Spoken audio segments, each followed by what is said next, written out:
بسم الله الرحمن الرحيم اللهم صل على سيدنا محمد سيدنا محمد كما صليت على سيدنا إبراهيم وعلى سيدنا إبراهيم وبارك على سيدنا محمد وعلى آل سيدنا محمد كما باركت على سيدنا إبراهيم وعلى آل سيدنا إبراهيم إنك حميد مجيد. السلام عليكم ورحمة الله وبركاته. Nous avions parlé des Byzantins et de leurs gouverneurs qui persécutaient les musulmans du nord de l'Arabie. On avait dit que le prophète leur a expédié Usama ibn Zayd à la tête d'une armée de 3000 hommes et que cette armée n'a quitté Médine qu'après le décès du prophète et ce fut la première expédition du califat. Cette expédition d'Usama fut un succès puisque l'armée est revenue, ils ont vaincu les Byzantins et sont revenus à Médine après environ 40 jours d'absence. Nous avions dit que cette expédition a persuadé des tribus apostates de revenir à l'islam et payer la zakat au calife musulman. Les musulmans maintenant pouvaient donc affronter les tribus apostates en comptant sur l'aide de Dieu tout d'abord, puis sur une communauté dont le noyau composé par les muhajirin et les ansar sont bien liés par des liens d'affection, de dévouement pour la cause de Dieu et d'esprit d'altruisme. En plus de ce noyau solide de cette merveilleuse communauté, il y avait aussi les musulmans de la Mecque, Quraysh et ses voisins, les musulmans de Taïf, Thaqif et ses voisins, et aussi les tribus qui sont revenues à l'islam après l'expédition d'Usama vers la Syrie. Il y a eu plusieurs batailles entre les musulmans et les différents apostates, et ces batailles se sont soldées par la victoire des musulmans sur leurs ennemis.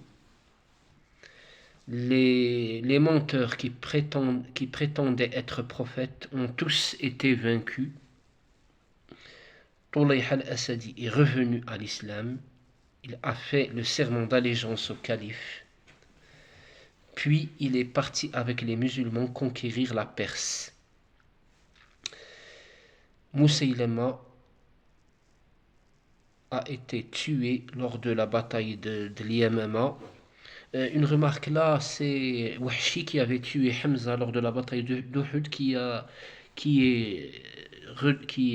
maintenant, qui est à ce moment-là musulman, qui a tué Musaylama al-Kadhab. En fin de compte, l'Arabie est redevenue musulmane pour toujours. Parmi les conséquences de ces batailles d'apostasie, Hurub al-Ridda, comme on dit en arabe, un nombre considérable de compagnons qui connaissaient le Coran par cœur se sont fait martyrs. Cette remarque faite, les compagnons du prophète, notamment Omar ibn al-Khattab, ont proposé au calife de faire copier le Coran en un manuscrit. Après avoir discuté du sujet avec les compagnons, Abu Bakr as-Siddiq, le calife, chargea Zayd ibn Thabit al-Ansari de ce travail. Zayd ibn Thabit était le compagnon le plus qualifié pour ce travail, car c'était lui qui venait vers le prophète pour copier les versets du Coran à chaque fois qu'il recevait la révélation de Dieu, de jour comme de nuit, à n'importe quel moment, quelles que soient les circonstances. Le prophète sallam lui faisait appel, et avec dévouement, ce noble compagnon était à sa disposition pour copier ce que le prophète sallam lui dictait. Alors, c'est ainsi qu'à l'époque d'Abu Bakr as-Siddiq, du cas du premier calife, qu'a été copié le premier mushaf.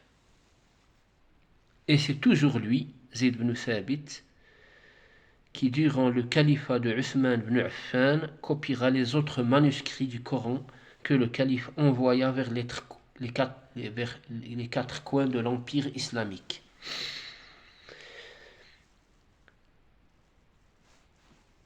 On imagine donc qu'à chaque fois qu'un musulman prend le mushaf et se met à lire le Coran, il est clair que Zayd ibn Thabit y est pour quelque chose. Une remarque importante là, je veux parler de l'authenticité du Coran. Nous, les musulmans, nous sommes confiants en l'authenticité du Coran et qu'il n'a subi aucune altération au cours des siècles. La génération des compagnons a transmis le Coran à la génération suivante, qui l'a transmise à celle qui suit, et ainsi de suite jusqu'à nos jours. On sait que les compagnons se sont dispersés dans les différentes régions du vaste empire islamique. Il y en a qui sont allés au Yémen, certains en Perse, en Irak, d'autres en Syrie, en Palestine, en Turquie, en Égypte. Mais malgré cette dispersion, chacun a transmis le même Coran à ses disciples.